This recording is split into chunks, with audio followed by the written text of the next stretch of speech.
And if I can just grab hold of this and make it a lifestyle, that's exactly what I did. And I went from 149 to 122. So I ended up, between my husband and myself, we ended up saving $7,500 that year from just doing nothing but saving the money in Wow. fasting days.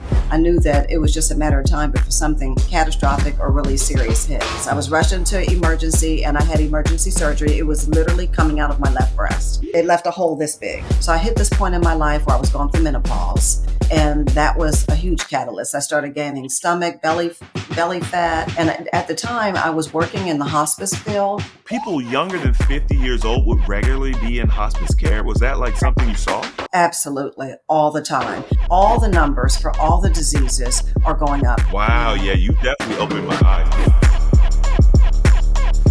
Hi, I'm Chris James, and you're watching The Healthy Alternative. Today, we have a very special guest. Rosalie is with us to share a little bit about her health and wellness journey, what she went through, some of the insights she's gained along the way, and how she's decided to help in rebuilding our community and things of that nature. So we are looking forward to finding out more about your journey. That's coming up next.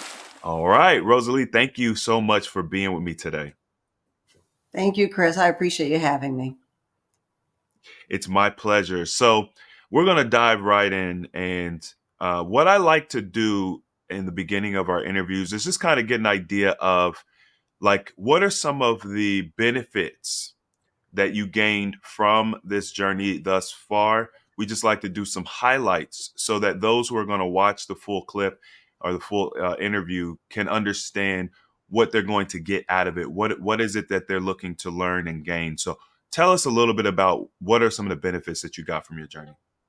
Okay, I would probably say that the key benefit is just the peace of mind of knowing that I've taken hold or taken control of my future in terms of health because I was on a slippery slope. And between the weight gain and all the toxins and what was happening in my body, I knew that it was just a matter of time before something catastrophic or really serious hit. So I think the number one benefit is that feeling of just knowing I'm in control of my destiny to the point that I can be. I know none of us are in complete control, but I feel like I've given myself a chance to have a better quality of life, not just the length of life, but actually the quality of life. Hmm. Yeah, I agree. That's actually the way that I prioritize things. Quality of life and lifespan are the highest for me. And Hmm. regaining control over the direction that your life is going in and the outcome, like I think that the ultimate outcome is definitely up to us. They say that that is your destiny, though, like your ultimate outcome is your destiny. I do Hmm. think that we have control over that, but what I do know that we definitely have control over is how we get to the end of our life, right? So you know i, I can't control if there's an accident. That Right. accidents happen, but I can control how I live up into that accident. So I think that's extremely important. What were some of the health benefits that you've gained? I would say there have been a lot of them. I would say probably the most consistent health benefit is just not struggling with the excessive weight gain. I've been able to just kind of manage that just through the fasting. To me, all the things I've tried, and there have been a lot of things I've tried, a lot, whether it was Weight Watchers or Optavia or Noom or all the things I've tried, the most consistent, sustainable benefit has been fasting. So just Mm. not having to deal with that every day, every week, thinking I've got to try something else, wondering if something else is going to work and make a difference. It's cleared my skin. It's just helped my digestion. It's helped my constipation because I had a lot of that during the years that I had all the toxicity. I feel like I've just kind of healed my insides. Okay. Yeah, you do have beautiful skin. Well, Got the thank you. I nice appreciate chocolate skin.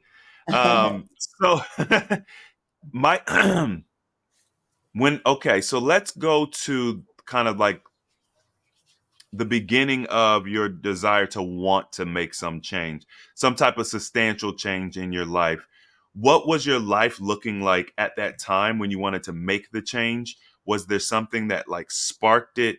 What was your weight like? What was your health like?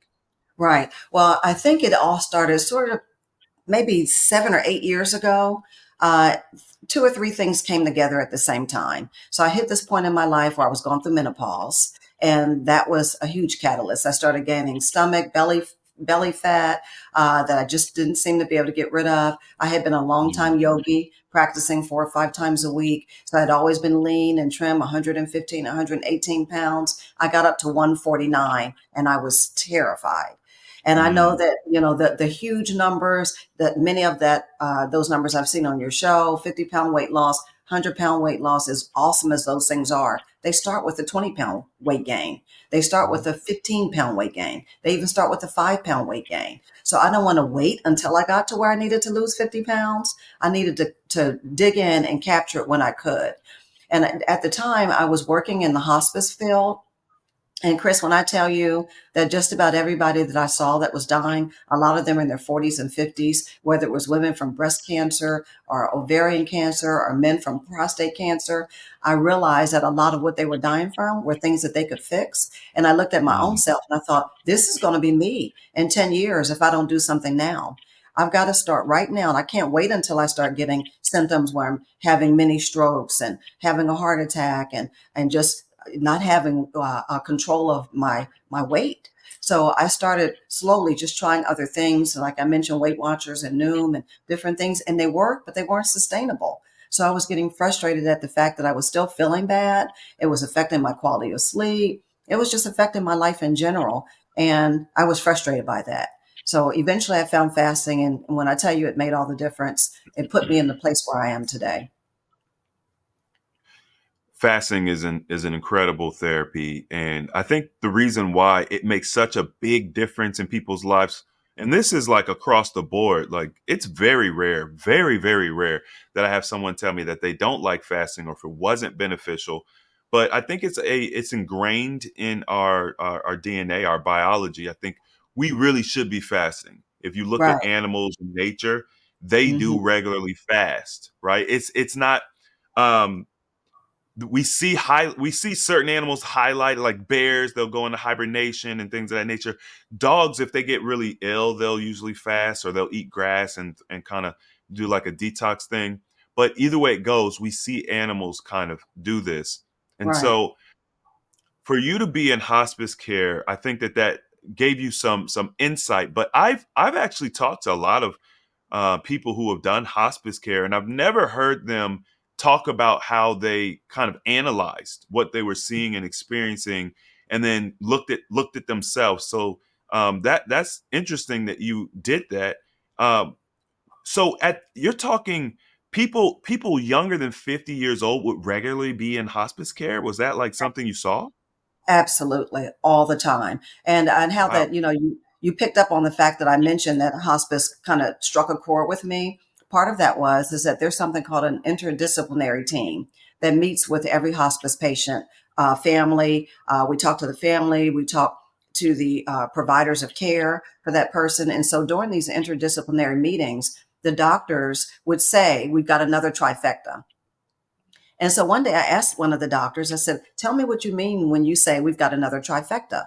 And they would say, we mean congestive heart failure, diabetes, and high blood pressure.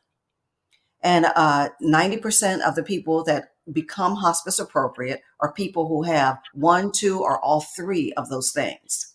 And so Wow. I looked at my own family and I thought my dad has diabetes, my dad had congestive heart failure, and he had high blood pressure. He had all three of those. So I thought, Mm, I've got to get on top of this because I know obviously DNA has some things to do with it. But I came up with a thing in my mind. I said, you can look at DNA, and obviously that might be a driver. But more than anything, I think we have what I call menu genetics. It's what's on the menu that's really killing us. And my dad ate poorly. He was an alcoholic. He did all the things that actually drove him to where he was hospice appropriate. And so I thought, mm, if I can get my arms around this now, at the age that I am now, he died at 64. I thought if I can get a hold of it now, I may be able to live to my 90s or 100, but I won't be able to if I continue to eat the way I'm eating and I've got the genetics to back that trifecta up. So that, hmm. that really did, it really had an impact on me because there was nothing to see. I remember one case in particular, it was a 32-year-old male. He started with prostate cancer. And by the time he was hospice appropriate, the cancer had spread everywhere, but he also had high blood pressure. He had already had 2 or 3 strokes, and he had congestive heart failure, and he was 32. And so, Wow. how do you get to be 32 with all that going on? Well, when you stop and think how long the train of poor eating is, if you start eating Velveeta cheese and all the things that you eat, TV dinners and hot dogs and white bread and all of that, and you start your life at 3 and 4 and 5 and 6 years old, not to mention all the fast foods and processed foods, by the time you're 32, how old is your body really? Your body's not Mm, 32. Your age is just 32. So right. we had a lot of people in hospice at 30, 40, and 50 from life-limiting illnesses that just ended up being terminal. That is extremely disheartening. I like I've never asked my friends or people that I know who do hospice, like, what are the age? I just never thought that. I always just my mind always went to, like at least 60 plus. Like that, I would Yeah, just think 60 plus. right. Because hospice, so we had a young lady on the show. She's actually a colleague and a friend of the brand now, and a friend of mine. But her name's Sasha. She came on this show, and she was in her 30s when she got terminal cancer, Mm, and it's like that type of situation. Just it seems so rare. But that was cancer. Now, obviously, she was doing the same things though. Like the mhm, disease just it can't it presents differently sometimes. mhm, I'm sure she did have high blood pressure and some other issues there, but it's just crazy to think that at this point, like that's normal. It should be to a place where, because they're okay. You work in the industry, you see that, but most of us don't, right? yeah, There should be a governing body that's looking at the statistical data and saying, this is a problem. We got right. 30 and 40 and 50-year-olds in hospice. Like, Mhm, that's different from just a 30-year-old having cancer because, a 30-year-old will get cancer, they'll beat cancer, you know, they're going to live the mhm, rest of their life. Hospice is like, we've done all we can do. Like, we're right. just trying to make. So, that this has been very eye-opening. I appreciate you, sharing this. Um, and I think you're 100% correct. An ounce of prevention is better than a pound of cure. And so Absolutely. getting ahead of this is the absolute best thing you could do. Is the best message for those who are listening, because people feel like they got to wait till their backs against a wall until, Right. before they make a change. That's right. Yeah, It's no, and you have to do it in advance of that. And you bring up a good point. People typically do wait until something catastrophic, and then they jump in with both guns loaded, and they try to chase it until they accomplish the end result of winning. But at the end of the day, all the numbers for all the diseases are going up, and I don't know how much studying you've done on what's happening with this. But prostate cancer is more prevalent now between the ages of 15 and 34 than it is in someone 80 years old. Do the what? No, research. I didn't know that. It is 100% a fact. So there are more people now, more males getting prostate cancer between 15 and 34 than there are in their 70s and 80s. There are more Mm, women getting breast cancer under the age of 50 than over the age of 50. There are more people getting dying from cancer deaths and diabetes. All those, and the reason for that is, Chris, is that stop and think of when you think of our parents, people in their 60s, 70s, 80s, and 90s, they had 40, 50 years of good quality food. They ate off right. the land. They had vegetables. There wasn't a lot of fast food. There wasn't a lot of overindulging. The portion control is out of control now. A 7 ounce soft drink is now a 32-ounce soft drink. An 8-inch plate is now a 12-inch plate. So when you stop and think of the fact that they Mm, had a good solid foundation of good quality eating long before the generation that we have now, these kids don't have a track to run on because mm, everything from the time that they started McDonald's at 2 all the way up to high school and college, they've eaten nothing but bad foods. yeah. So their body can only take so much. So now at 30, it's breaking down, whereas before it might take 60 to start breaking down. Right. Wow, Yeah. yeah, you definitely opened my eyes. I so I understand that the rate of disease is skyrocketing. I see that data. I've just never thought, because I guess because my audience is Mhm. definitely between really like 25 to like 45. That's like where the majority of people are. I don't really Mhm. get opportunity to interact with 17-year-olds that much. Right. To hear that the rate of cancer in 15-year-olds is increasing that dramatically. I mean, I know like you've got St. Jude, right? Where you've it's a children's cancer facility. So I'm Right. aware of that. But typically those children, they kind of like they were born like they're very young typically and they got those Mhm. issues. You know what I mean? Like Right. so I get that. But what you're talking about is the environment shifting and our culture shifting, and then our Mhm. bodies responding to that, and the outcome is, oh my God, this is insane. Yeah, no, Um, you hit the nail on the head. It's totally different. It's different than coming home and you find out that your child is 8 months old and has leukemia or some congenital type condition that results in cancer. It might be a brain cancer, something that the child had even in the embryonic stage. So at the end of the mhm. day, that's a different type of thing. These are all food related cancers. Obesity is out of control. Now you've got kids who have diabetes at 3 and 4, type 2 diabetes, because all they've ever had is junk food. They've never had any pure hydration. They're drinking Starbucks at 5.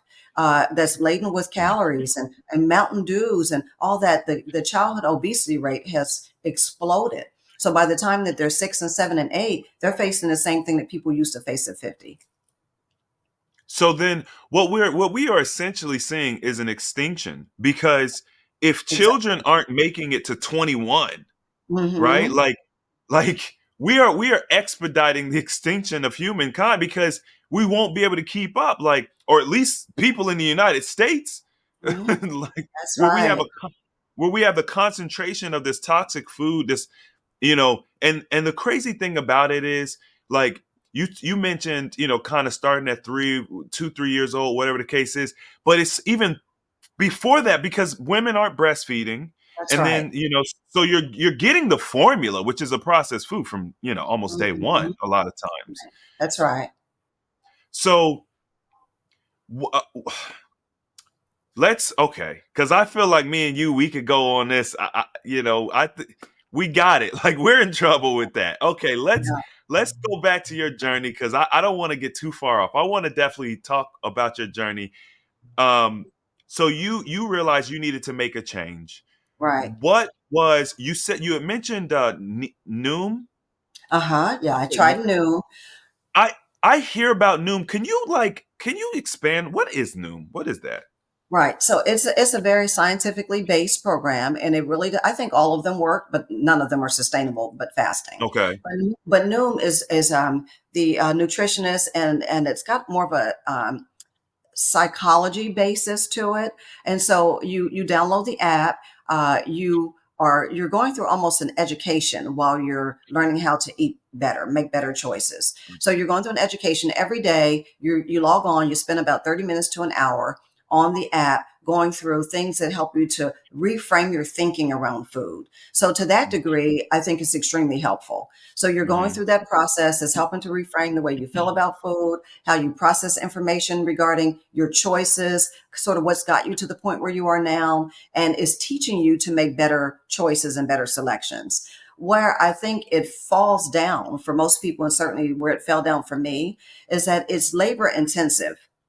It's a lot of work and you almost feel like you're in school. And for the most part, if you're busy and busy as I had been and was at the time, it just got to be where there was more time that I needed to put in it than what I felt like I was benefiting from it. So I Gosh. think I lost maybe 11 pounds in the 3 months that I was on it. Well, when I weighed that out, I thought, if I just change my eating and maybe cut out some carbs, I can probably lose more than that, minus the education, because I've always been relatively healthy and aware of what I was consuming. So it was just a little bit too much for me in terms of the education or the online piece. So it got to be a little Okay. labor intensive. So I went through Okay. that and I did Weight Watchers for a while. And Weight Watchers was fine. But the thing with Weight Watchers is, as you probably know, it's all about points. And so at the end of the day, I was excited that I had 9 points left that I could go and get a yogurt cone from Brahms. So I was counting points, but it wasn't changing what I ate. So, which meant that as Mm-hmm. long as you stay within a point system, it's just sort of like, to me, it started not making sense. I thought, okay, 1,000 calories for broccoli and 1,000 calories for pizza are two totally different things, but they're still a Right. thousand calories. So if I get to where I have points left over at the end of the day and I go and have a hamburger, how am I doing myself any favors? So it just Hmm. started not making as much sense as I wanted it to. And then I tried several Gotcha. other things on my own, but it wasn't until I literally, within the last probably 2.5, 3 years, found you. I actually found Mindy Pels first, Dr. Mindy Pels, Hmm. and I saw that she was doing fasting and OMAD and intermittent fasting. And I thought there's got to be somebody in kind of our culture who was doing this that I can really relate to a bit more. And she was phenomenal. But I just connected to your program and just never let it go. So it was just learning about you and learning about Stephen and learning about your brother John and all the people who have shared their testimonies that I just started saying, there's something here. And if I can Mm. just grab hold of this fasting experience and make it a lifestyle, that's exactly what I did. And literally the rest is history. I went from 149 to 122. Mm. Excellent. Excellent. Um, okay. Beautiful. So, let's talk like details about what it was that you did, because you I think that you have the right mindset, sustainability, and Right. that's the key to that's I think that's the reason why Slim Fast didn't work, and Tahitian Mhm. Noni, and like all these different things. It's all about what's sustainable, and that's going to be different for everybody. I Right. would agree that most of these programs do work, but once Mhm. again, as we look at fasting, I think fasting is a natural practice for all of us. And so you it's really just simply about finding like what type of fasting method makes sense to you. So as you started diving into the content and things of that nature, were there protocols that stood out to you, or what did you kind of end up using? Right. Well, the thing that I love about your program the most is the fact that everything works. It just depends on what works best for you. And so all of it works, whether it's the 72, rolling fast, or whether it's OMAD or intermittent fasting, because of course you cover the landscape with all of that. So I started with intermittent fasting. I did a 12 to 8. I started eating at noon. And that was hard for me because I was always a breakfast person. So that was probably the Mm, biggest challenge. Even though I didn't eat a heavy breakfast, I always had something in the morning. So going hmm. from having breakfast in the morning to nothing and starting at noon, but the results were almost immediate. So I think I found a lot of benefit in the 12 to 8, the intermittent fasting. But at some point, I thought, you know what, I need to mix this up a bit. So I started ADF, and I was doing Monday, Wednesday, and Friday with absolutely no food, just a water fast. And so that was really beneficial. So I think I lost quite a bit of weight on that. And then I went from that to OMAD. And so I still mix it up. I just came off of a 21-day juice feast. Just came Mm. off of that. And it was phenomenal. I absolutely love that. So I try different things all the time, but I love them all. And I love the variety. The fact that I never get bored. I'll come on and you'll be doing something about a 72-hour rolling fast. And I'll say to my husband who joined me on the journey, why don't we do this? Chris is talking about a 72-hour water fast. Let's or rolling fast. Let's do that. So at the end of the day, I've done it all. The dry fast, the water fast, the juice feast, I've done all of them and I have benefited immensely.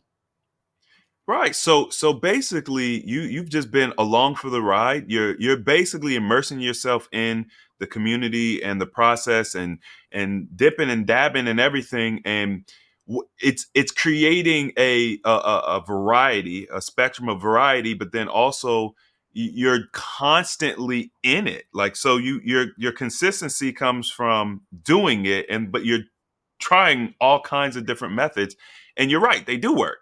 Right? They Yes. literally all work. This is Yes. probably the first time that I've spoken to someone who essentially didn't have like, it's not so regimented where it was like, Hmm. okay, I have a cycle that I repeat over and over again. You're basically the Hmm. opposite end of the spectrum, which is a very interesting, outlook. And it's funny because that was actually that's kind of what I did too. Like, it didn't happen in like the same duration of time. It was maybe more expanded, but I was Hmm. learning about fasting, and as I'm learning about different methods and coming up with different ideas, I would try them. But like, I would do I would do something for, a month or maybe 2 months at a time, and then I'd switch it up. It took me probably, it might have been 2 years before I started dry fasting. So, Mm. but I learned about dry fasting years ago, but I just, my initial thing, I was doing water fasting for like 5 months straight, like long term water fasting. And Wow. then I changed my diet and I focused on diet, and I was doing diet for, another probably 3 months or so, maybe 5 months. And during that time, I was focused on OMAD. So I was just doing Mm-hmm. OMAD, but I was working on my diet. I didn't start doing intermittent fasting until like more of the back end, once I had gotten so many results and I was really more like in a maintenance thing. Right. And that was a year later. That was a year, So that variety I think is important because people experience this thing. I call it the fasting fatigue. Have you ever Mm-hmm. experienced fasting fatigue? Well, No, do you know what it is? yes, yeah, I do. I absolutely do. And I don't think I have. And I think probably because I looked toward the variety that was out there. And one of the things I did that really helped, and I don't know whether or not you realize that I wrote a book about fasting called Zero Cost Weight Loss that came out in January. But part of what was a driver of the book is that in addition to the fasting on Monday, Wednesday, and Friday, when I was doing the complete fast, the ADF, the alternate day fasting, I started saving the money that I would normally spend on the days that I fasted. So I ended up, between my husband and myself, we ended up saving $7,500 that year from just doing nothing but saving the money on Wow, fasting days. that's And so I incredible. created this whole concept of a zero cost weight loss. Not only does it not cost you anything to fast, you can actually save money while you fast. And so I thought Mm, if people have a bill that they need to pay off or a school debt, or if they want to use it for vacation, if they just understand that it really costs money to eat, especially to eat poorly. If you're eating fast food, it's not like it used to be where you go and spend $5 at McDonald's. If you've got a family of three or four, you might be spending $40 at McDonald's every other day. And not to mention what you eat at lunch or stopping at Starbucks. If you subtract all that cost out, you can literally mm, save a ton of money. And so what I mhm, would do is I would do that. And on the weekends, I would do OMAD, or I would do intermittent fasting. So I got to the point where every single day I was doing something. I was either doing intermittent fasting on Tuesday, Thursday, Saturday, and Sunday, or OMAD on the weekends and intermittent fasting on Tuesday and Thursday. So it was just the variety that kept me focused and knowing that, hey, this is going to work. I'm hell bent for leather to lose these 20 pounds. 29 mhm. pounds is what it actually was. And that really made the difference. Yeah. Now, so as you were going through this process, did you did you organize it at all? Or did you like how did you keep up with what you were like you're doing alternate day fasting? Did you write it down? Was there a calendar when you switched it up? Did you update it or were you just kind of going with like more of how you felt, more intuition? Yeah, so that's a great question. It was really more of a structured person. So what I would do is that my husband and I, his name is Lloyd, we would always decide the week before what we were going to do, because fasting takes planning and it takes preparation. And just like Yes. you always prep before your fast, you tell people, hey, you need to make sure you're doing this. You've got to lead up to it. You can't just jump in and expect to have success. So if I knew that starting in, let's say, May 1st, we were going to be doing OMAD for 2 weeks, then we just start planning toward that. So I have recipes I get from online. There are tons of recipes on Instagram, vegan recipes, because I'm probably 95% plant-based. And I do some occasional meat, but I've just never really been a meat person. So we would plan it. We'd plan that I would know exactly what I was going to cook on Tuesday and Thursday. And on our days that we weren't having anything, or fasting days, I always had something planned to do. So my thing is, it was an alternate day to do something else. So if I'm fasting, I'm working on something. I wrote my book while I fasted. So I wrote it on my fasting days. And, Yeah, so, and if yeah. I wasn't doing that, I was cleaning out the garage. I was charity, doing volunteering, always something on my day. So it was an alternate day for more than just eating. I always Mm. implemented something to do on the days that I wasn't consuming food. Excellent. Yeah, I had a feeling that you were structured, but the way the information was flowing, um, I can imagine people listening. They're just like, "How did she keep up with all of that?" But Mhm. intention, like, oh my Mhm. God, you and your husband would have a powwow and be like, "What are we doing next week?" That Yes. intention is so powerful, and I think that that is a key to your success that other people would easily overlook because Mhm. they're just like, okay, I'm just gonna go out and I'm just do a variety of different fasting. No, hold on, back up. There was structure to this, right? Mhm. And the intuitive part is still important. You want to listen to your body, and right, everybody listening. Maybe as you go through this process and you're trying out different fasting methods, you might find one that really resonates with you. Okay, that might be a good idea to stick there a little longer. You know, Mhm. but the intention behind it, the alternate day fat, I'm actually surprised you said alternate day because a lot of people have difficulty with alternate day, even though it's a great method, Mhm. because they overindulge on the days that they eat. But Right. you're planning the recipes, like you have Mhm. a game plan, and so I think I just want to highlight that's super important. Right. Um, I wanted to touch back on your book because Mhm. first of all, I think that's an awesome name, Zero Cost Weight Loss. That Mhm. like so you did a little gamification. Is it like because in my head I'm thinking, okay, let's say I have a family of four. So it's Mhm. mom, dad, and then four children. Right. And let's just say we all need to improve our health because we're just Mhm. standard Americans. We eat McDonald's. We all need to improve our health. So as a family, if we were to say, okay, every fast day is worth X amount of money, and it's Right. easy to do it. You just look at your month and you see how Exactly. much money, right? So Right. every person can be responsible for saving a certain amount of money or whatever. And then what you do is you reward the family That's at the right. end of the month or whatever, That's right. right? That's Absolutely. or I maybe a mean, family vacation, right? yeah, Like, exactly. I mean, Chris, at the end of it, we had no idea that number one, we were spending that much money on something that was killing us. Bad food, Starbucks, or whatever it is that you're eating.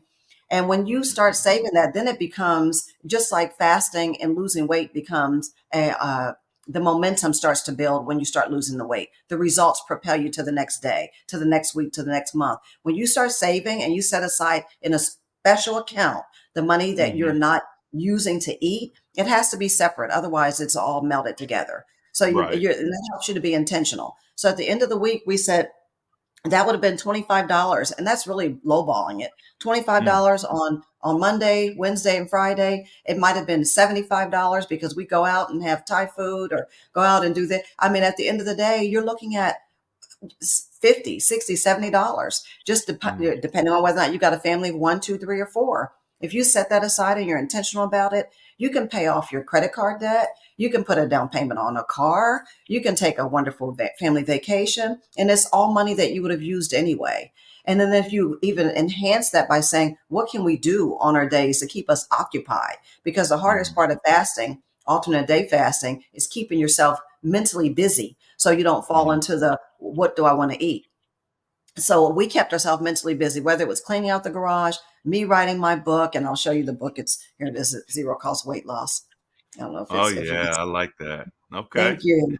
Yeah, and so we just found something to do, something constructive that you've been putting off. I don't care if it's cleaning out your sock drawer. At the end of the day, there's always something you can do that is alternate from eating. Hmm. Yeah. And so you're taking not only just the monetary resource, you're taking the time resource, you're altering it, you're using it in a different way. What's cool about it is like one thing that we really can't get more of is time, right? Like you get 24 Mhm. hours in a day. But Right. if you restructure how you utilize that time, you get more out of the same 24 hours. That's why you have, multimillionaires and people at high level C-suite employees that are Mhm. that are very good with time management and get a lot done. And Right. so, and I talk about this all the time. It's like we see that there is a more efficient way to do it. We just don't apply it to our lives, That's right? right. But you could even, and I'm just now I got like a flood of ideas. I'm like, as a family, because I get this question a lot. So usually the mother of the family is going to be the most interested in health. Most of Right. our demographic are women. And so Mm-hmm. then they're like, okay, Chris, what do I do with my family? Well, you Mm-hmm. know that your family shouldn't be eating this stuff either. Right. So you want to encourage them to be, be healthy with you, but you can't just snatch it away. It has to be their choice. This is like Mm-hmm. a great way to incentivize it, make it fun. And then with your free time, you guys could do family activities, maybe take a pottery class or, painting or puzzles, stuff that we used to do back in the That's 90s. right. It's just Exactly. like a lost art now, you That's know? right. That Yes. enriches the connection between the Right. family. You guys are Yeah, spending more that's time right. together. It's healthy. Like this is like tenfold. Yeah, absolutely, absolutely. And Chris, it really, when you think of your brand, a healthy alternative, that's exactly what it is. It's a healthy alternative to your time and to your resources. If you can Mm, make your resources healthier by investing in yourself, your family, your future, it can be a college fund for your kids. You can say, hey, from 5 to 15, if we did this, how much money will we have saved for college? How much money will hmm we have saved for a world trip or whatever it might be? And whether you're helping or helping someone, a family member, a parent that needs assistance, you can color it any way you want. But it really, really does make a difference because I think instead of subtracting from people, we're actually adding to them. Yeah. So you're filling a void and giving them something to replace it with. So most people can succeed if you give them something tangible to replace it with. So they're not just hmm feeling like something's being taken from them. You're Yeah. giving as well as removing. You're removing, but you're replacing. hmm Right. It's funny. One of our affiliates, the Root Wellness brand, that's kind of their mindset. Addition by the way of subtraction. So Mm-hmm. basically, we're going to remove the things in your body that are bad, that are hindrances, Right. that are Yeah. obstructing. So we're going to remove that stuff. But by removing that stuff, it actually boosts your energy levels, your mental clarity. You know what I Exactly. mean? Right, Yeah. absolutely. That's the same thing. And I want to include this only because of the fact that it truly was a part of my illness path that I was on back in 2003. I nursed my kids, and when I finished nursing them, I had two deflated breasts. And so, Mm, because of the fact that I wanted to replace them, and I went ahead and got implants. And over the course of 19 years, with me having those implants, the toxins in my body, and this is for any woman out there, and I know your audience is mostly women. Black women comprise about 7% of women who get implants. The majority of them are Anglo, some of them are Hispanic, but we're all women. And at the end of the day, those implants were literally killing me. So toward the end of mm, my journey, I realized it was a combination of the toxins in those implants that my body simply could not rid itself of. There are 40 toxins in every single one of those implant shells. And literally, my body began to what they call spontaneous explant. I woke up one morning and the implant was coming out on its own. So what? yes, I was rushed into emergency and I had emergency surgery. It was literally coming out of my left breast. And so it left a hole this big. And it was Oh, coming out. So I called and they were like, you got to get in here now. You won't make it through that. If it comes out, it's going to kill you. But the toxins needed to leave my body to such a degree that they were going to do anything to get out. But I had a right. illnesses leading up to that. To that, implant expulsion, I had a host of illnesses. So the toxicity in my body was also responsible for the weight gain. So when I finally went to a Mm, holistic doctor, he was a functional medicine doctor, and he told me, he said, the toxins in your body, the amount of metal that's in your body, because tin is in implants and titanium uh, is in implants, and all those things are in that silicone shell. They are literally shutting your body down. So some of it was that. So anything that I ate food wise that had toxins just doubled the trouble. And mm, so I ended up having emergency gallbladder surgery. I ended up with uveitis, pars planitis in my eyes. So I ended up with tinnitus in my ears. I had all mm. kind of things. My body was literally just shutting down. So it was a combination of food toxicity and implant toxicity. And between the two of them, I was literally dying. Wow. I'm so glad you brought that up because I do remember you mentioning that, and I wanted to hit on it, but the rest of it's been kind of captivating. That is such a big thing because I have done research on that, and Hmm. women aren't what do you call it? Informed consent. That's Like women right. aren't they're not really given the full understanding of what it is and what it could do. We Hmm. think this stuff is safe, and Right. I don't even know. I'm sure they use words like food grade or whatever to Hmm. make you feel comfortable with this stuff, but there's really no getting around the toxicity in this type of No, stuff. no, no, it's not. And a lot of people, and I was misinformed in the beginning, you think that if you don't have silicone and you have saline, that is safe. Well, at the end of the day, it's not the content, it's the package that the Mm, silicone or the saline is in. They're all in a silicone shell and they all have 40 toxic ingredients. So that's leaching into your body day in and day out. And we're talking about an inch and a half away from your heart. So at the end of wow. the day, when you stop and think of something leaching into your lungs and your heart, and you're wondering why you're fatigued and why you can't sleep, and you've got insomnia and you've got weight gain and you've got swelling and inflammation, and we all know inflammation is the root of all disease. And at the end of the day, you can't help but to be inflamed if your body is toxic. So between the Right. foods that you eat, just say you get eating bad food and you have breast implants, I mean, you are setting yourself up for early death. And that's what Mm, I was doing. So I wrote a book about that too, and it literally just dropped on last Monday, called "Killer Boobs: Your Body's Hidden Danger," the hidden danger in implants. So at the end of the day, if there's anybody out there, it's just a matter of time. It's not if, it's when your body will begin mm, to it's gonna give you some signs and some symptoms right. that things are not as well as you think they might be.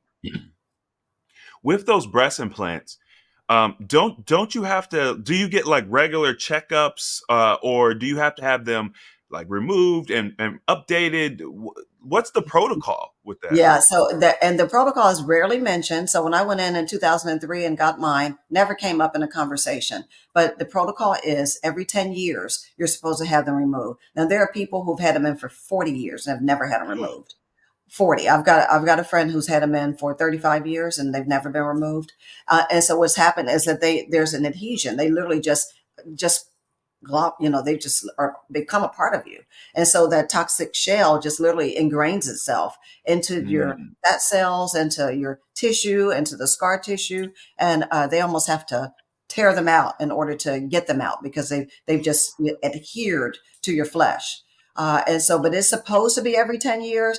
Rarely is it discussed. And the thing is with implants, whenever they quote upgrade them and come out with something new like the gummy bear implants, and I'm not sure how much you know, probably more than you ever want to know with this conversation. But at the end of the day, they become more and more dangerous because they change the silicone shell to add more and more chemicals to it. So it's not, they don't get better, they get worse and they get more dangerous, but they are extremely damaging to the body. and that's the game, isn't it? Because if I'm if I manufacture artificial breast, I probably am or have an affiliation with some type of pharmaceutical company that's going to develop some type of drug. It Right. just so happens that my faulty silicone breast might also cause a problem, a disease in your Mhm. body that then you can buy this drug that's going to help to deal with, right? It's going to treat. That's right.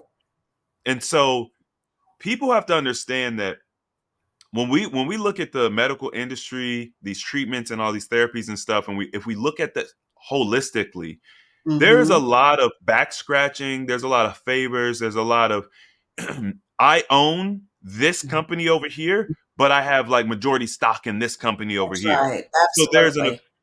there's an unseen affiliation. And I used to see it in the electrical industry. Um, there's a team of people that create the electrical code. The code is like Hmm. a Bible. It's like, like 900 pages. And if you're one of the people that create the code, you Hmm. have a grandson that has some type of manufacturing facility that manufactures like let's say caps for electrical plugs or something. Hmm. You can mandate for safety reasons. You can mandate that we have to now start using these special caps that only your grandson's company Right. manufactured, Right. right? Exactly. That's It right. happens everywhere. Right. right? So people can't assume that because it's health and wellness or whatever they call it, the healthcare system, that health is the priority. It is a business first. Absolutely, absolutely, 100% of business. At the end of the day, there's no incentive for a doctor to make you to heal you. It's all about treatment. Treatment is different than healing. The only way Mm, you can be healed are through the things that come out of the ground or that you pick off of a tree. That's the only mm, source of healing there is. Everything else is a treatment. So when you mhm, go to China, I went to China, I don't know, 10 years ago. And whenever you're in a socialized or a communistic country or socialized medicine, they have more reason to heal you, more incentive to actually heal you versus to treat you, because there's so many millions of people that they can't get people in like a doctor here. You can't call and say, hey, I need to come in next week. I'm not feeling well. Well, you might have to wait 3 years to get in. So when you get there, mm, they really heal you. There's a hospital in China where you go in, if you've got kidney disease, they can put you in there for 3 days, and when you come out, you don't have kidney disease anymore. They don't know if they're going mm. to ever see you again. So they heal you while you're there. In America, it's all about referrals and drug inducements and how they can treat you so you can refer someone else for treatment. At the end of the day, it's never, ever going to be about healing. It's about treatment because it's a business. They need customers. We are customers to the medical industry. We're not patients. Patients are there to be healed. Customers are there to come back. Repeat That is business. true. Repeat business. Mm-hmm. Whew, man, this is this is eye open. I'm not even a woman, right? But this is eye opening for me, and you know, just in general when it comes to the things. I mean, the prostate thing was also a big eye opener. Here's the Mm-hmm. interesting thing. So when I was in the electrical field, I was working at our local airport. One of the guys he was a journeyman at the time. He'd been in the trade, let's just say 10, 15 years. Mm-hmm. Um, every 45 minutes to an hour, he'd have to run to the bathroom because he had something going on with his prostate. And with electrical work and just construction work, you gear up. So we're all Mm-hmm. geared up, and maybe you're on a lift or something, and you're working on something, and you got to run to the bathroom. It kills your productivity. It's Right. embarrassing. Like, there's certain things he didn't want to do, and I remember saying to myself, "That's not gonna be me." Like, Mm-hmm. I can't allow, because that guy was only, and maybe at the time he might have been like 10 years older than me, maybe 12 years older. I'm like, I cannot be in that position in my 40s where, and I'm thinking in my 40s, I can't imagine being a 15 or 18-year-old boy, Right. dealing with girls and sports and oh my goodness. Mhm. Yeah. No, it's happening so much earlier. And at the end of the day, they realize that it's all food related because 90% of the illnesses are food related. But if that's all you see, you don't know anything different from the time that you're a kid all the way up until you're an adult. If you've never had a home cooked meal other than Mm, Thanksgiving and Christmas, everything else is fast food. Imagine what your body is going through trying to rid itself of toxins. How do you get rid of toxins after eating fast food for 25 years? How do you do that? The yeah. body is not designed to do that. So it's just Mm. a matter of time before it breaks down. And the new 70 is 30. Wow. Now you just flipped it because Jay-Z said 30 is the new 20. Now you Mm. said the new 70 is 30. Yeah. Um, listen, we are on the same way. I've noticed, and you can probably be a testament. Have you noticed that men are balding more and younger compared Hmm. to years ago? I'm like, because okay, back in the day everybody wanted to be like Mike. We were shaving our head. You didn't Yes, you It wasn't exactly. like you were just bald, right? Now Right. in your 20s, late 20s, 30s, whatever, men, they don't got their hair anymore. That's right. Yeah. It's not because you want to, it's because you have to. It's because you Yeah, have to. they're right. Yeah, that's exactly right. But that's the everything. I mean, they've got you've got Viagra. There are guys taking Viagra in their 30s, and they're doing that, and that's because of the fact that they've got blood vascular issues and issues with their blood that is Hmm. preventing them from being able to get a full erection. So they're doing at 30 what men weren't doing until they were in their 70s. All of True. that is the same problem. It's all toxins. It's all the weightiness of what the vascular system is going through and the cardiac system is going through. You just simply can't have good results when you have bad food. It's an input output thing. If you're putting all the junk in, your body has nowhere to put any of that. So whether you're losing your hair or you've got the belly fat that most men start getting at midlife or older, they're getting that now at 30 and 40.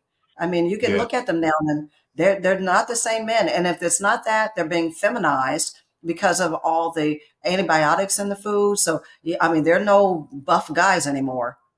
You look at these kids at 17 to 25, a lot of the men are soft, they're more effeminate, they're very metrosexual, because of the fact that they've got so much antibiotics in the foods that they're congesting. They're Mm, not rough and tumble boys anymore. mm, I don't know how they're going to play football the way that things are going. I mean, they just don't look like the guys that I went to school with. And it's true. because of the food, definitely Yeah, food I related. mean, when you look at even my generation, when we were high school students, 2003. Now, obviously, from my perspective, we didn't look grown or anything, Mm-hmm. but when I look at children now, in the Mm-hmm. same age range, they look underdeveloped. They That's look, right. Yes. you know, Yeah. They um, really do. and it's like they never it's like they're development stunts. And you're Right. right, it's this food. I It have is. I have family members that grew up eating from gas stations. Like Mm. they didn't get home cooked meals. They ate Right. from gas. They ate convenience. And I'm like, I actually went back to my mom and I was like, yo, thank you so much for cooking. Yeah. Because my Yes. mom cooked every night. Like, now And that is granted, we so didn't rare. That's so rare now. That's so rare. they I think that I cannot remember the number, but it was an extreme number from how much we used to cook at home to how much we Hmm. cook at home now. And the crazy Right. thing about the statistic, it wasn't just the number, it was that when you do cook at home, it was the Hmm. amount of time it took to clean up. So the cleanup Right. time reduced from like 30 minutes to like 4 minutes. So Uh-huh.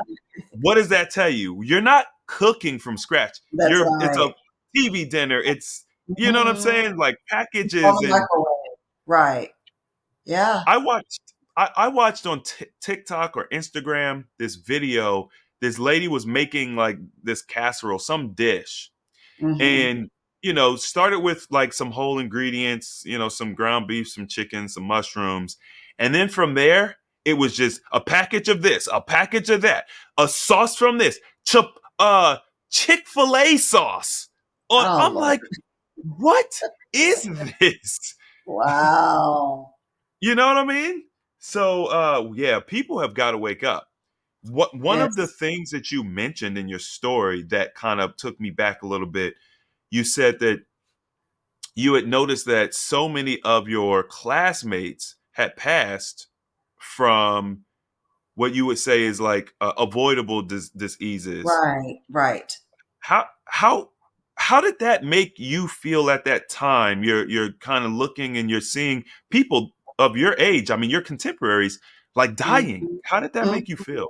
Yeah, it was awful, and it became a real thing when we were planning the class reunion and talking Mm, about who was going to be there. And so we put out a memorial page of all the people who had passed away from our class.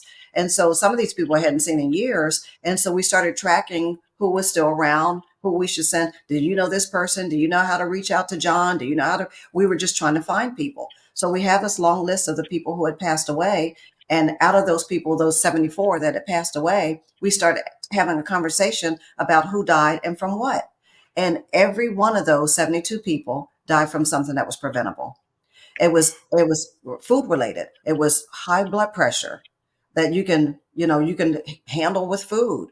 It was heart disease, congestive heart failure, diabetes, um, strokes, asthma. I mean, everything that you can literally pin back. Now, those things end up being the outcome or the end result, but where do they start? So it's all the origin of where does something start, not where does it end, and how do Hmm. we get to capture this before it gets to the point where you're dead before you should be. And Mm, so it was just eye opening. I thought, how do we have so many? I mean, the amputations, 8, 9, 10 people who didn't have legs anymore because of the fact they had diabetes and had to have their feet or their legs cut off, who had had 5 and 6 strokes, high blood pressure, 300 over this or that, and stroking out from it. I mean, the list was just, and I thought to myself, oh my God, I've got to do something about this. I've got to stop before this is my story and my kids are telling it. So mm, that's to start me on this path to, I've got to do better for my kids and for my grandkids to make sure that this is not a repeatable habit. And I thought it's more about habits that we do that we see out of the kitchen. Then the DNA mm, is important, but it's not the be all and end all. What we're representing and what we're reproducing are habits that come out of the kitchen. If you're eating mm. Vienna sausage and bad food and all of that, and you grow up eating, biscuits and gravy every day for breakfast and all those things, you are going to die the way your mother died. You are going to die Mm. the way your father died because you're eating what they ate. And it's interesting because when you're young and you watch your elders pass, you don't make the connection between Mhm. your habits, their habits, and their early death. You That's just right. think that happened to someone else, That's right. you know? And you're That's really right. just grieving. You're just sad. You're Yes, grieving. Like you're that's not right. thinking logically, right? So we have to because at some point you watch your parents pass, then you become a parent, you have children, and that cycle just continues to perpetuate. Next thing you know, your grandchild is watching you pass, and Exactly. they're not thinking about why. And then the thing Exactly. that's making it worse is we're dying earlier and earlier and earlier. Because, Mhm. like you mentioned before, at least our grandparents, they had a garden.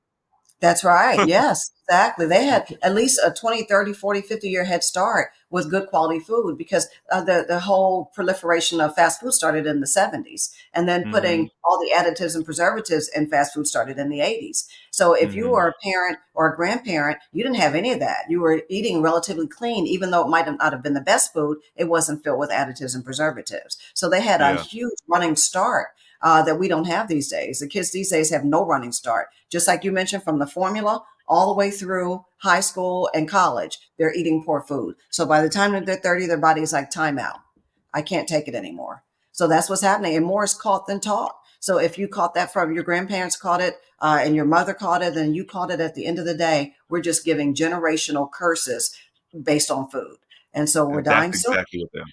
Yeah, we're dying sooner and sick. We're dying sooner and living sicker. It's not just the Yes. dying part, it's the living sicker part.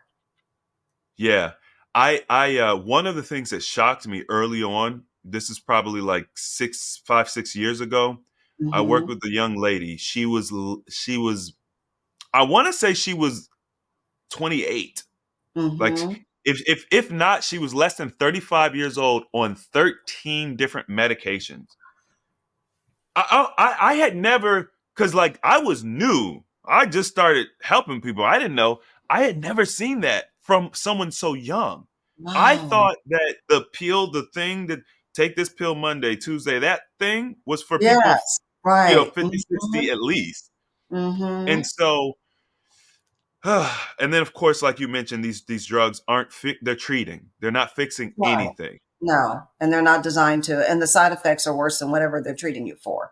So they're treating you for acne and you're dying from liver disease because the medication is so strong, it's killing your liver. So you've got beautiful skin and a dead liver. I mean, you've got Right. to pick your Right. poison. Got to pick your poison. And Yeah. then the thing for me when I was younger was I'm very solution oriented. So Hmm. I didn't have a problem with doing the right thing. I just didn't know what the right thing was. And Right. up until early 30s when I really started to do this, I still didn't know. There's so Hmm. much misinformation out there.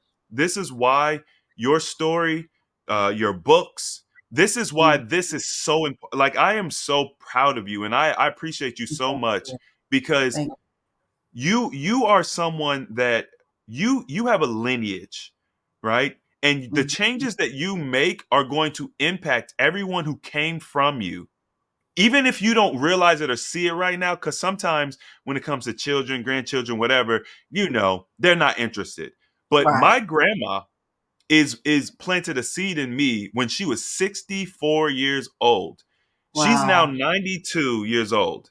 But Wow. she changed her health habits at Mhm. 64. At that Up until that time, she was doing everything else everyone else was doing. Mhm. And Mhm. my family, they're kind of from the South, Kentucky. I'm not really sure if that's considered the South or not, but they're eating all the stuff, the pork rinds, the Mhm. ribs, you Mhm. know, all the stuff, and chitlins. I never understood chitlins. Like I No, could I never I understand mean, chitlins. that is I don't know if it gets any worse than that. I'm not really sure it does, but that is the total worst. It's like I just never understood it. But she was able to extend her lifespan exponentially and the quality of her life, like you had mentioned. But once again, even Mhm. with her eating the way she was eating, McDonald's didn't exist when she was a little girl, That's like right. Burger King. Exactly. That's So, right. we really got to take this seriously. And man, if we could get more women like you in your position, like to make the change you made. And this is Mhm. why I'm so grateful for you coming on the channel, because there's plenty of people want to see someone who they resonate with, right? Mhm. So you're going to resonate with a very important group of people. Women are the first teachers, Right. like, Absolutely. so you know we got to get back to our roots and our history and doing things the right way, get back to earth. um Absolutely, absolutely. And I just wanted to mention this, Chris, because I think the meat thing, not that I'm not against people who want to eat meat, and mine is really not from, a PETA kind of standpoint, as much as it is the fact that it just simply, when you stop and think of it, for me, it's the logical piece of it. When you have a carnivore, an animal, a lion, and he goes and kills a gazelle, he doesn't have to go home and barbecue it. He doesn't have to pound on it to make it tender. He doesn't have to broil it or cook it or saute it or any of that. He just tears the mhm. flesh open and eats it because that's the way his stomach is designed. His teeth are designed that way. We're not designed that way. So whenever you do something that's out of order, you're going to get results that are out of order. So when you're eating meat at the end of the day with a stomach and teeth that are not designed to eat that, we have to kill the flesh and then do everything to it to make it palatable. It's doing something, the saturated fat, the cholesterol is doing something to the body that is not designed to do. And so Mhm. we're sicker than we should be because we're consuming something that is not necessarily good for us. Every now and again, it's fine. Treat it as a treat. But to eat meat all the time, that's why we've got the high cholesterol. That's why we've got the diabetes. That's why we have the high blood pressure. We're killing ourselves because we're consuming the wrong foods. It's interesting because when I researched history, the different cultures that had like really great lifespans, because I was like, once Mhm. again, I was big into the lifespan thing. You've got a culture of people living to 200 years old, and they ate majority they ate meat. The Mhm. caveat was, and the part that no one talks about, they fasted 6 days out of the week. Right. There So you go. So one day a week is not enough to kill you. It just isn't. n- no, it's not. The body is too amazing for that, Right. right? Exactly. So yes, they ate, let's say 80% meat was their diet, but they fasted 90% of the That's time, right. right? So Absolutely. we even first of all, the Food and Drug Administration is a joke, in my opinion. And But why do you have food and drugs unless they're the same thing? they have to be.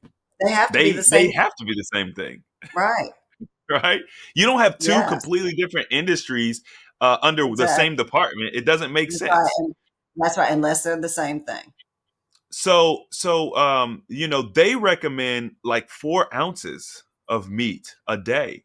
It's like Mhm. we're not eating anything close to 4 ounces. If someone put Yeah. a 4 ounce piece of meat on your plate for a meal, you'd be like, "Where's the rest of my Yeah. food?" Yeah, no, You'd be you're probably pissed. calling the manager Yeah, and you're calling the manager and then you're gonna post that small piece on Facebook so they know that you're disappointed. I mean, it right. just at the end of the Like day, it's just not. Like we're upset about that for one meal. They're saying that's all you're supposed to have all day. So That's all of right. these people are, they're pushing these different diets and all this other stuff. And look, I'm not against anybody's wellness journey. You do what you think is going to work for you. If it's working for you, keep doing it. But Mm-hmm. I'm noticing a trend where, you know, we we are we are allowed to be propaganda is legal in this country. Mm-hmm. I don't think Absolutely. people understand that, and I Yeah. don't think that they understand the ramifications of that. Like Mm-hmm.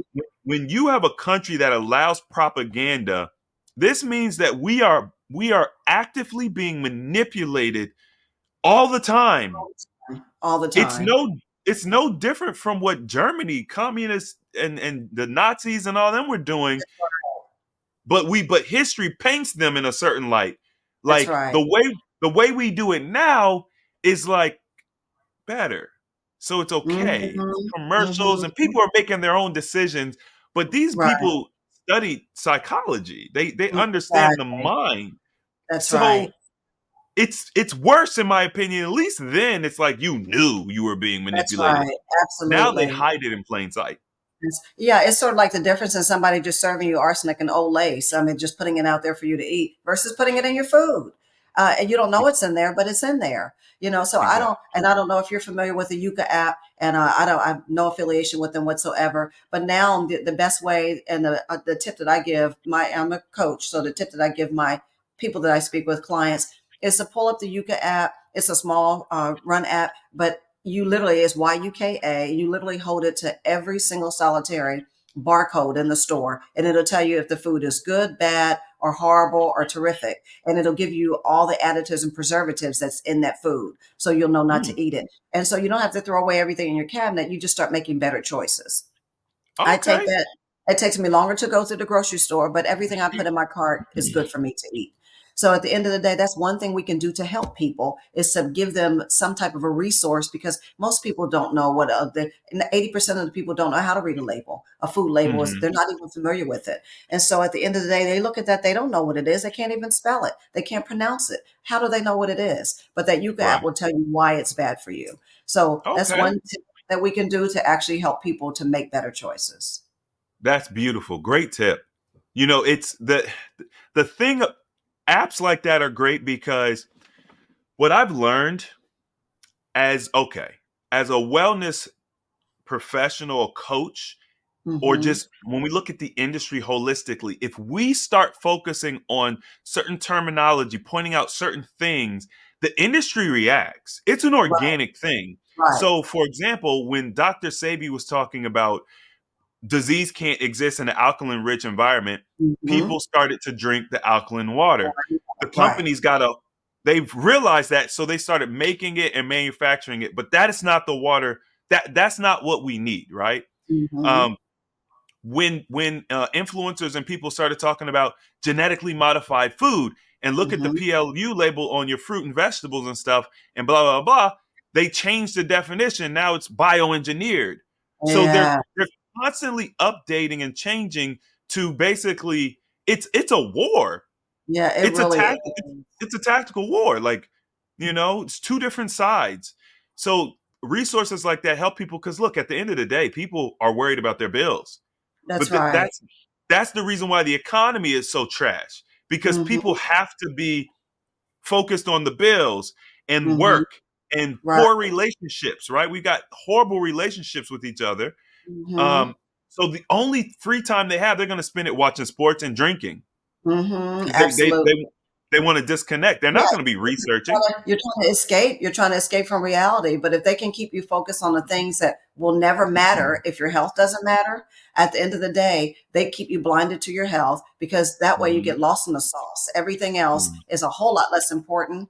And your health is the most important. But if you're eating unconsciously and not being intentional about what you put in your mouth, none of those other things will matter. It doesn't matter which sport team you're for or what you're doing at the bar or anything else if your health is costing you your life. And so I Right. don't know if it's about trying to eliminate, if it's about eliminating a certain number of people, population. I don't know what it's about. I know that we're losing. the war. Mm, We're losing the war because whether or not it's Ozempic or whether or not it's additives in food or what they're putting, the hormones they're putting in chicken, we are losing the war because we're not paying attention. right. Right. Well, this is going to be a big wake up call, I know, for people. Like, this has been a very, very interesting conversation for me. I love learning. It's one of the greatest benefits of having a platform like this and being able to interact with so many different people. So much valuable insight. And Hmm.